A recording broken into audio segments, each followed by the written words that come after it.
Welcome back to the Languages Pedagogy Podcast, where we explore the intersections between communication, humanity, and the art of teaching languages in a world that is constantly reinventing itself. Today I want to take you somewhere unexpected, not into a theory-heavy corner of linguistics, not into a assessment framework, not into yet another debate about the primacy of input or the weight of corrective feedback. No.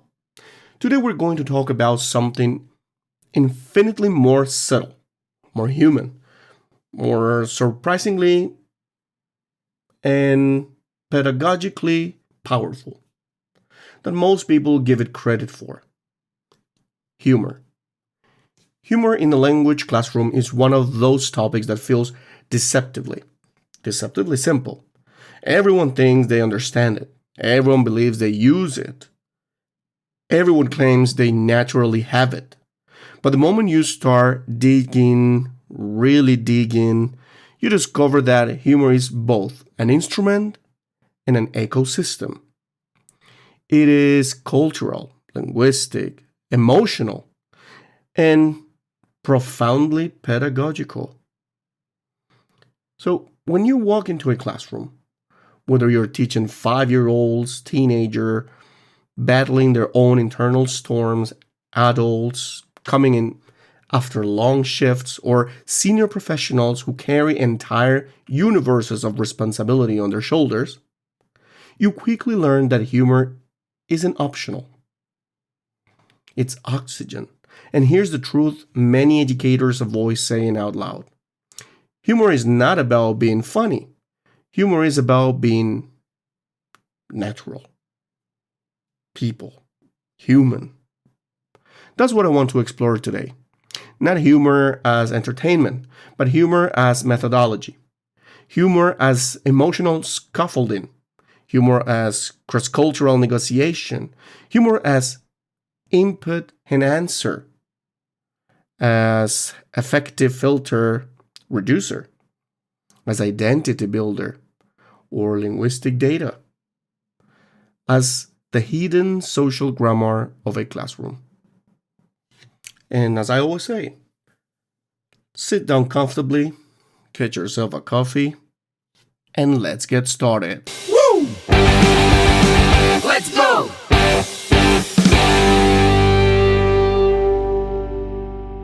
You see, in every language classroom, there are two languages being learned at the same time, the target language and the language of comfort, the language of trust, the language that tells students, you can breathe here.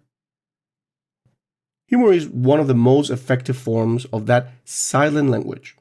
When students laugh, even slightly, even internally, the entire atmosphere recalibrates.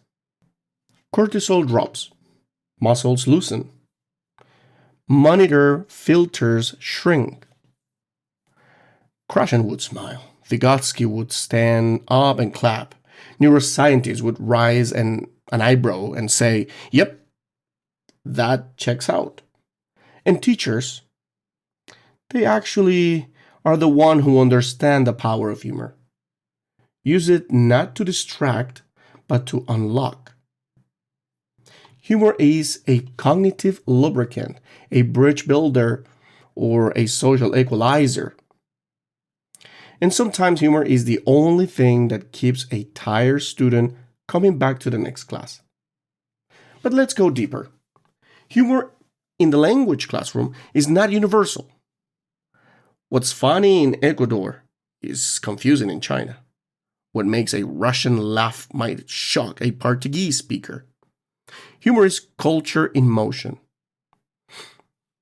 Dependent, subtle, layer. Irony, sarcasm, wordplay, self-deprecation, hyperbole, double entendres, slapstick, everything, all of it, prosody, or social norms. You don't just use humor, you negotiate it. And that's why humor becomes such an extraordinary teaching tool. Because when you use it intentionally, you're not just making students laugh, you're teaching them to read the world. Think about this. The ability to understand humor in another language is the final frontier of fluency. And yet, paradoxically, humor also accelerates the earliest stages of learning by making input memorable. A joke stays when a rule fades. A funny example sticks when a chart collapses. A humorous context becomes a cognitive anchor for structures students constantly forget in dry textbooks. Let me tell you a quick story, something from my early years as a teacher. I once had a student who struggled painfully with past tense irregular verbs. It didn't matter how many drills we did. She'd look at me with that expression of, "Why is this happening to me?" Until one day, while explaining went, instead of go it or go eat, I said, "Imagine the verb go." Drank too much coffee and ran out of the classroom yelling, "I went," and never came back. She laughed, not loudly, but with the kind of laugh where students finally let go of this or their fear of being wrong. For the rest of the semester, guess who never said go it? Yes, humor didn't just teach her the verb. Humor dissolved the anxiety that was blocking the verb. So, humor becomes a pedagogical tool precisely because it sneaks learning past the emotional defenses of the learner. Research backs this up. Neuroscientists have actually shown that humor activates dopamine pathways, which enhances, this one enhance motivation and long-term memory consolidation. Cognitive psychologists have demonstrated that when humorous examples accompany new concepts, retention rates skyrocket. Language acquisition researchers have highlighted that humor increases willingness, that willingness to communicate, which is a key predictor of oral fluency growth. Humor essentially upgrades this entire emotional architecture of the classroom. But let's not romanticize it. Humor requires immense sensitivity. A misplaced joke can fracture trust. A culturally inappropriate reference can cause discomfort. Humor misaligned with students' needs can appear unprofessional or dismissive. So the question becomes, how does a teacher use humor responsibly, powerfully, and pedagogically? This is where art meets science. First, humor must be inclusive, never divisive. A classroom joke that excludes a single student is not humor, it's a wound. The language classroom is already vulnerable.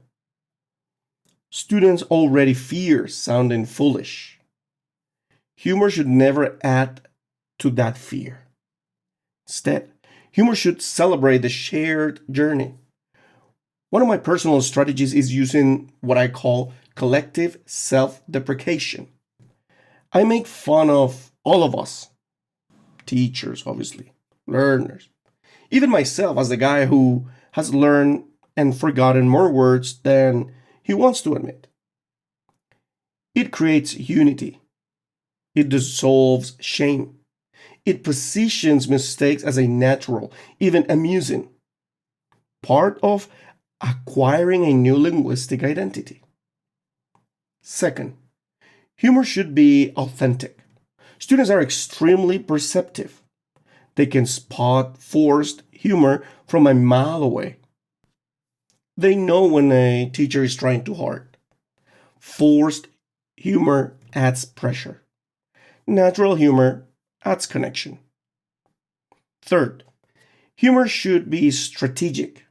Use it to introduce tricky concepts. Use it to relieve tension before a challenging speaking task. Use it to celebrate small wins, to illustrate cultural differences, or to teach pragmatics, the invisible social rules that make communication meaningful. Because here's the secret: no textbook will tell you. Humor is pragmatics in disguise. Humor reveals how a culture negotiates politeness, power distance, community norms, risk taken, emotional display, even taboo. When you teach humor, you're teaching the social grammar of the target language. You're teaching how people actually live inside the language. Think about students who move abroad. One of the first things they struggle with is jokes. The second thing is sarcasm. The third thing is indirect humor. Why? Because these require not just vocabulary, but cultural literacy. Humor tests the depth of your cultural understanding. So if we never bring humor into the classroom, we're denying students a massive part of real world communication. Now, let's go one layer deeper into the psychology of humor. Researchers have identified humor as a powerful mechanism for lowering the affective filter, which is one of the biggest obstacles to language acquisition. Anxiety blocks input. Humor dissolves anxiety. It opens the door for risk taking, and risk taking is the predictor of communicative growth. I've taught students whose biggest breakthroughs came during humorous moments. Teenagers who finally spoke up because the atmosphere stopped feeling like a test and started feeling like a conversation. Adults who lost their fear of pronunciation mistakes because I joked about my own early struggles learning Russian or Chinese.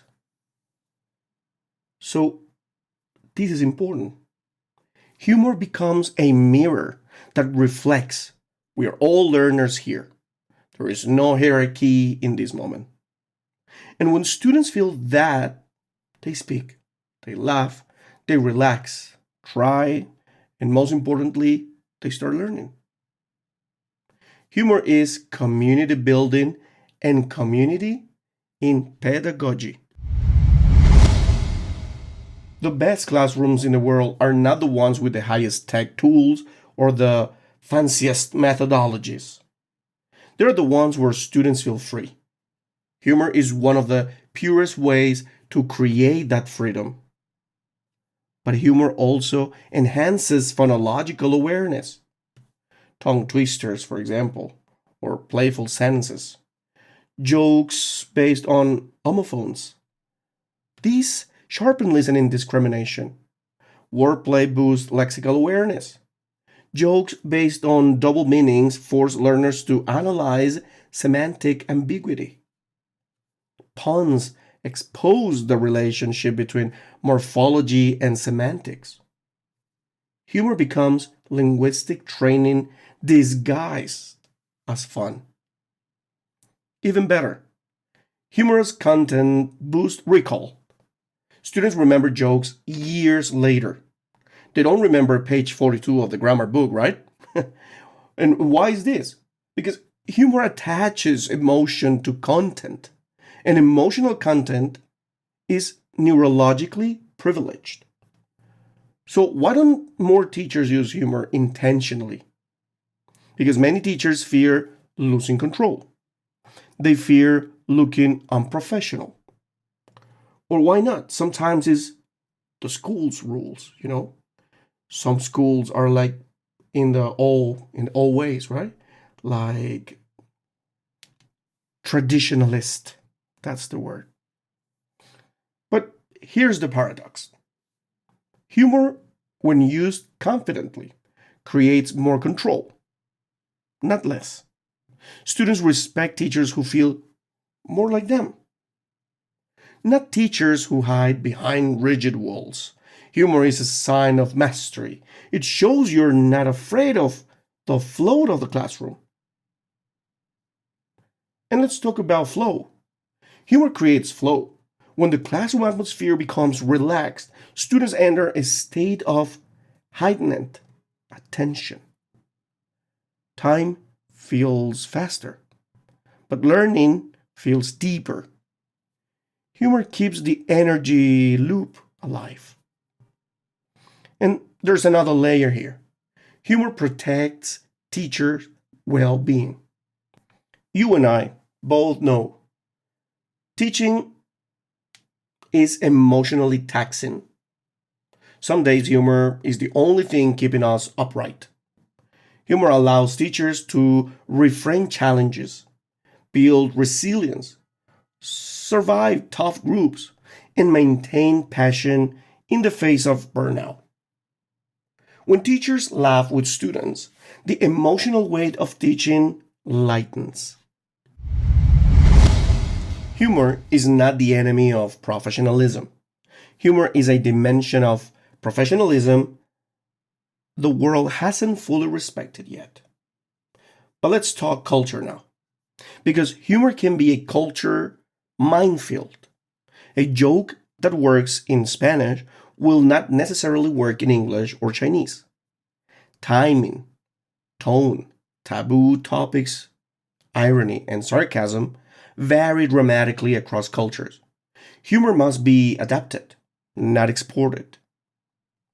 For multicultural classes, humor becomes a learning opportunity. Teachers can present the same joke in different cultural contexts and unpack why it is or isn't funny. Suddenly, humor becomes a lesson in cultural studies, pragmatics, and intercultural competence. Now, imagine a language classroom without humor. Students sit stiffly, they fear mistakes, memorize instead of internalizing, they deliver robotic answers. They live without connection, without curiosity, identity. They learn the language theoretically, but never inhabit it. Humor invites them to inhabit the language. Because when you laugh in a language, in a new language for the first time, something transforms inside you. You stop being an observer of the language. You become a participant in its soul. So, humor is not just a teaching technique, humor is a rite of passage. And here's the truth that ties everything together. Humor reveals who we are, our fears, our insecurities, sense of identity, cultural background, comfort levels. Humor is a diagnostic tool, actually. Students who can laugh are students who feel safe, and safety is the foundation of learning. For sure, you all remember that we've been actually talking a lot about safety lately, right? This is why I always tell teachers humor isn't the dessert of the lesson, humor is part of the recipe. If you plan it intentionally, humor becomes a strategic scaffold. If you allow it organically, humor becomes a social glue. If you use it responsibly, humor becomes an instrument of trust. And when trust enters the classroom, everything else becomes possible. Humor, then, is not just decoration, it is pedagogy disguised as joy, connection disguised as laughter, and learning disguised as play. And sometimes it is healing disguised as a joke.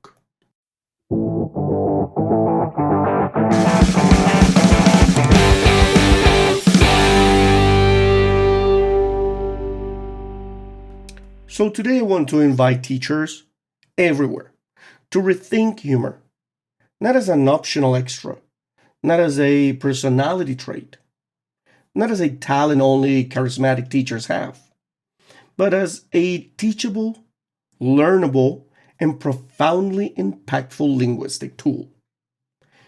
Use humor wisely, intentionally, respectfully, and generously. Because the language classroom is not only a place where vocabulary expands, it is a place where the students, people's heart expands. And humor is one of the ways we open that door. Until next time, keep teaching with heart, with courage, and with a little laughter that lights the way.